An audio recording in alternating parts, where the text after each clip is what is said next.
Okay, last வீடியோவில் நம்ம வந்து ஆப்ஜெக்ட்னா என்ன, கிளாஸ்னா என்னன்னு பார்த்தோம். சில எக்ஸாம்பிள்ஸ்லாம் பார்த்தோம். ஓகேங்களா? இப்போது இந்த செஷனில் நம்ம என்கேப்சுலேஷன்னா என்னன்னு பார்க்க போகிறோம். என்கேப்சுலேஷன்.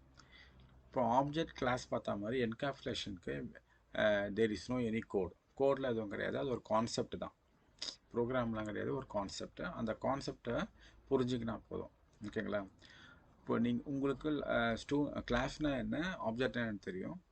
இந்த கிளாஸ் ஆப்ஜெக்ட் கான்செப்ட் ஒர்க் ஆகிறது என்கேப்சுலேஷன்ன்ற ஒரு கான்செப்டில் தான். ஓகேங்களா? அதை இப்போது எப்படின்றத உங்களுக்கு புரிய வைக்கிறேன். இப்போ நம்ம பார்த்த எக்ஸாம்பிள் வந்து ஸ்டூடெண்ட் சொல்லிட்டு ஒரு கிளாஸ் பார்த்தோம். அதில் வந்து 3 மெம்பர் வேரியபிள் இருக்குது. String name, integer, string address.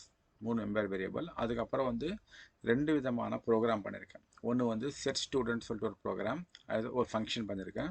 அப்புறம் கெட் ஸ்டூடெண்ட் ஒரு ஃபங்க்ஷன் பண்ணியிருக்கேன். செட் ஸ்டூடெண்ட்டோட வேலை என்னது, அது வந்து மெம்பர் வேரியபிளுக்கு வேல்யூவை அசைன் பண்ணுறது. கெட் ஸ்டூடெண்ட் வந்து print the value of member variables. ஓகேங்களா? அப்போது இந்த கிளாஸுக்குள்ளே 3 மெம்பர் வேரியபிள், 2 ஃபங்க்ஷன் இருக்குது. 2 ஃபங்க்ஷனும் இட்ஸ் செட் ஆஃப் ப்ரோக்ராம். ஓகேவா?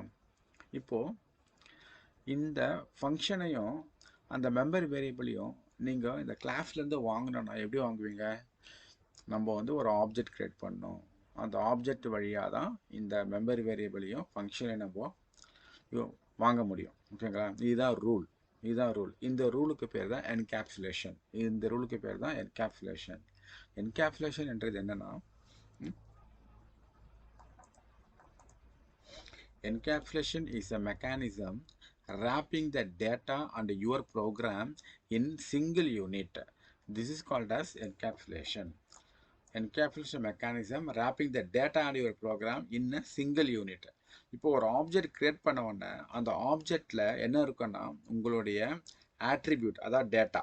இந்த டேட்டா அப்புறம் உங்களுடைய ப்ரோக்ராம் என்ன, செட் ஸ்டூடெண்ட், கெட் ஸ்டூடெண்ட். இந்த 2 ப்ரோக்ராமு அப்புறம் இந்த ஆட்ரிபியூட், இந்த டேட்டா, இது எல்லாமே வந்து அந்த ஆப்ஜெக்ட்டுக்குள்ளே பைண்ட் ஆகிடுது. ஒரு ஆப்ஜெக்ட் கிரியேட் பண்ணோம், அந்த ஆப்ஜெக்ட்டுக்குள்ளே பைண்ட் ஆகிடுது. அந்த ஆப்ஜெக்ட் வழியாக தான் நம்ம வந்து எல்லாத்தையும் எடுக்கிறோம். இந்த கான்செப்டுக்கு பேர் தான் என்கேப்சுலேஷன். ஓகேங்களா? எத்தனை ஆப்ஜெக்ட் கிரியேட் பண்ணோம், அந்த அத்தனை ஆப்ஜெக்ட்டுக்குள்ளேயும் உங்களுடைய ப்ரோக்ராமும் டேட்டாவும் இருக்கும். ஓகே, அந்த ஆப்ஜெக்ட் வழியாக தான் நீங்கள் வாங்க முடியும். This is called as encapsulation. ஓகேங்களா? ஒரு பாக்ஸ் இருக்குது உங்ககிட்ட, அந்த பாக்ஸுக்குள்ளே திங்ஸ் இருக்குது. நேராக அந்த பாக்ஸில் போய் எடுக்க முடியுமா? அந்த பாக்ஸை முதல் திறந்து அதுக்குள்ளே இருந்தால் நீங்கள் எடுக்க முடியும். இந்த கான்செப்ட் பேர் தாங்க encapsulation. Okay, encapsulation mechanism wrapping the data in your wrapping the data and your program. டேட்டாவையும் உங்கள் ப்ரோக்ராமையும் ஒரு சிங்கிள் யூனிட்டில் பைண்ட் பண்ணுற கான்செப்டுக்கு பேர் தான் என்கேப்சுலேஷன். ஓகேவா? அந்த என்கேப்சுலேஷன் எங்கே வேலை செய்யுது? ஆப்ஜெக்டில் வேலை செய்யுது. ஆப்ஜெக்ட்லேருந்து நம்ம டேட்டாவை எடுக்கிறோம், ஆப்ஜெக்ட்லேருந்து உங்கள் ப்ரோக்ராமை கால் பண்ணுறோம். இந்த கான்செப்டுக்கு பேர் தான் என்கேப்சுலேஷன். ஓகேங்களா?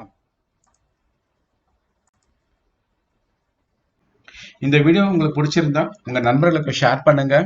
நீங்க சப்ஸ்கிரைப் பண்ணுங்க, லைக் பண்ணுங்க. ஏதாவது கேள்வி இருந்தா கண்டிப்பா கமெண்ட் பண்ணுங்க. ரெகுலர் அப்டேட்ஸ்க்கு பெல் ஐகானை பிரஸ் பண்ணுங்க.